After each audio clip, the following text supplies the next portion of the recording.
Looking across the College of Brockport campus, you may not be able to see the struggles people are going through. However, on a typical college campus like this one, where many people are trying to come together, there is sure to be an underlying current of misconceptions and stereotyping. This unseen, ingrained judgment is what causes particularly people who identify with marginalized groups to face greater challenges and the need to be strong or be left behind. We caught up with 3 students who attend Brockport to get an idea of what those challenges are, how they face them, and what we should do to change this ingrained instinct to judge before knowing. I am a young African American, a woman, college student, and a liberalist. I identify as a lesbian woman. I identify as a trans woman. Even though these students all are attending Brockport to further their education, each of them faces a different yet similar set of obstacles. Every identity has challenges. As a young Black American, a young woman, there's always people doubting my skills as a writer, people who believe that because of who I am, because of who my ancestors were, I am sort of unworthy, sort of below the pedestal. So yeah. Probably the largest is the feeling of isolationism. Just growing up, not seeing yourself anywhere, that can be extremely damaging to like every fiber of your being, and kind of sets you up for even more challenges like later on. You struggle interacting with people, understanding them, and just generally feeling alone. There's like two like kinds of like problems. There's like the day-to-day ones, and then there's like the bigger picture ones. Like day-to-day would be like when I go out, I have to think about like going to the bathroom is like a big decision. Like, do I want to go to the bathroom? If I go to the bathroom, which bathroom do I go into? It's a whole political movement for me to just go to the bathroom. And then there's like the bigger like things, like when someone asks me about like my trans perspective, I always try to be very aware of the fact that there is no singular trans perspective. There's so many, like especially like trans women of color, like I can't speak to that at all. So I try to be very aware of the fact that I don't have the end-all be-all perspective, even though I am trans.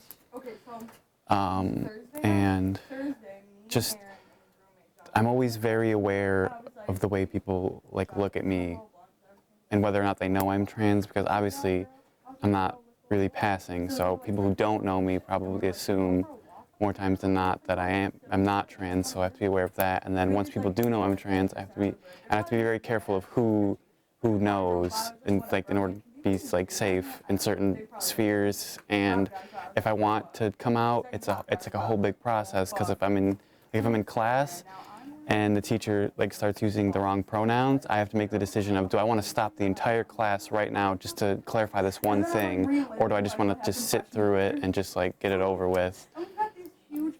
Those are the kind of the top tier ones, the ones that come up the most. Each of these students has decided to face their challenges, no matter how hard they may be, head on. Each of them is prepared to take on their identity's stereotypes and make people understand that categorizing is wrong. I have no time for ignorance. There's nothing I can do but let it roll off me. I have 2 college-educated parents, 3 very smart, wonderful siblings, an older brother in HR, a sister who just graduated nursing school, a brother on his way to firefighter school, and here I am about to graduate in spring. So all that negativity, all those stereotypes that minorities can't do this and we can't do that, it rolls right off of me. I don't exist in that sphere, and I don't think anyone does, because it's just stereotypes. It's just ignorance and a misunderstanding of cultures that I don't converse with on any level. Well, it's kind of an interesting story. I personally have never had anyone do that because I was like, I grew up in white rural America, and where everyone was like the same. And I was like deeply closeted in high school because I didn't see anyone anywhere like experiencing what I was experiencing. Like now, I seek out support networks. I'd say a majority of my friends belong to the LGBT community, and that's great, like, to have, and I hope that everyone else finds something like that, because Yeah, that's a big part because especially my parents, when I came out to them, they were very like kind of like attacking it, like trying to like bring down everything that I had like worked so, because it had been a year since I had like come out to myself, and like I'm having these realizations. So it was a year between that and coming out to them. So I had made this progress, but I was nowhere near where I am now, where I was like, this is who I am.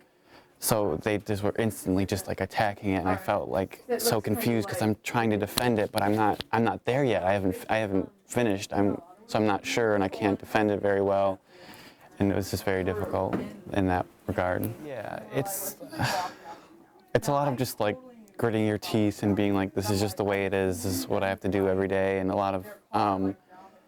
a lot of people online that I'm like friends with that I like. We all have like the same experiences. We can kind of like, because we all have the same experiences. It's not like if I talk to someone who's cis about it, like they can understand, like they can be sympathetic and everything. But when I come online, there's like this. It's a whole different like feeling. Like I can almost laugh about it with them because we're all like, yeah, but I know how that feels. There's like a more like it's empathetic. Like they've gone through the same thing, so they know what it's like.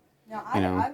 Yeah, it's just like the comfort of knowing that other people have the same experiences is just a huge, just like I could feel this huge weight comes off. Just like, all right, it's not just me. There's other people. There's people with other, like I can ask advice and everything. It's just once you have other people that like have gone through the same thing, it's just so much more. You can feel like you can just kind of like let your guard down a little bit. You can just like you can proverbially like sit down. You can just relax a little bit.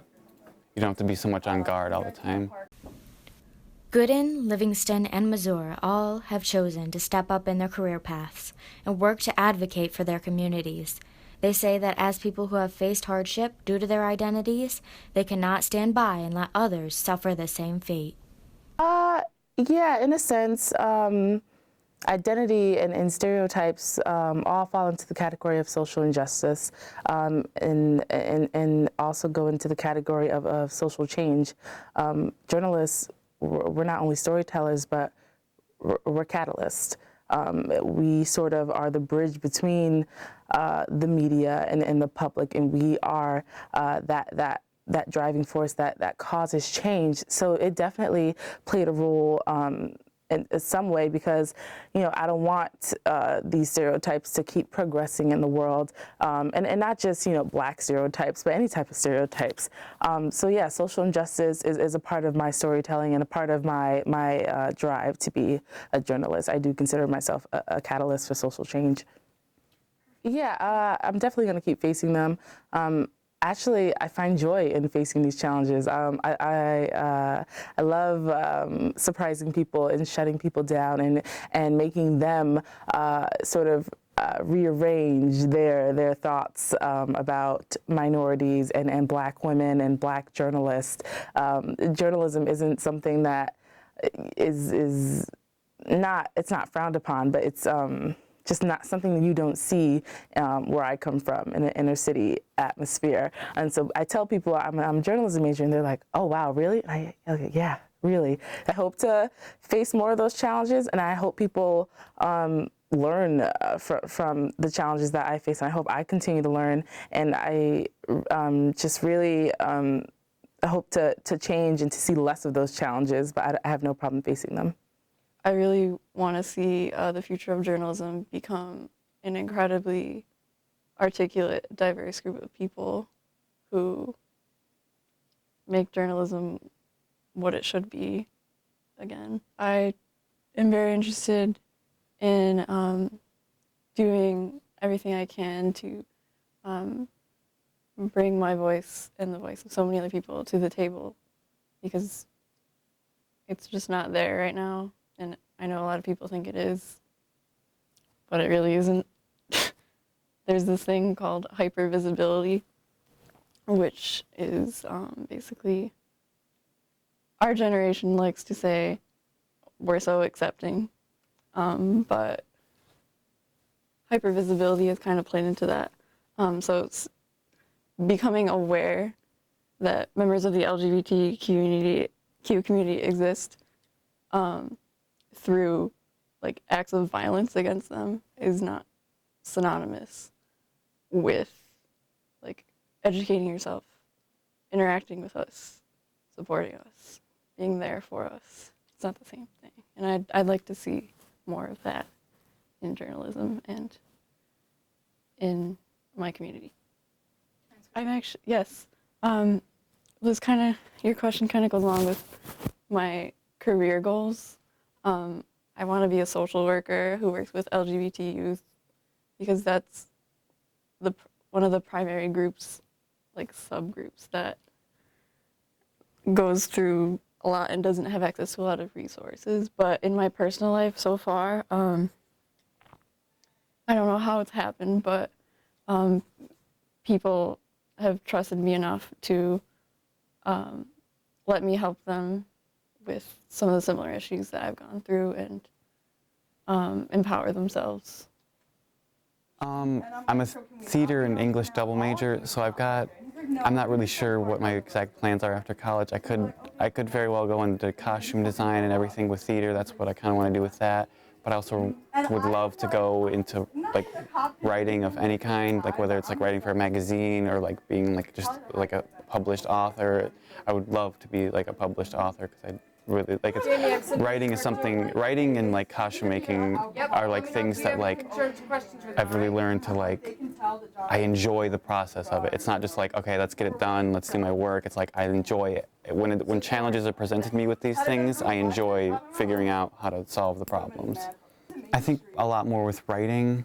There are times when I feel like where my perspective as a trans woman comes out in my writing, but for the most part, for me specifically, it doesn't come out a lot because of the things I kind of write about. It doesn't have an outlet where I kind of write, but I think as I grow older and I become more like comfortable in my perspective and more concrete and know who I am and where I am in the world, I think it'll come out more, and I'll want to talk about it more once I figure it out for myself more, you know? When asked what their generation could accomplish to help change this condemning mindset, which has become prevalent after the election of Donald J. Trump for President of the United States, all three of the students had a plan of action in mind. Well, first of all, there's always been a part of the country that were racist and sexist and bigots, I suppose. Now that part of the section of the country is just more prominent. It's brought to light now. It's out of the dark. You have people coming forward and saying, hey, I am racist, I am sexist, and it's okay that I'm racist and sexist because look who the president is. He's got my back. And it's unfortunate because he's instilled this belief into them that it's okay to do these things, and it's not okay.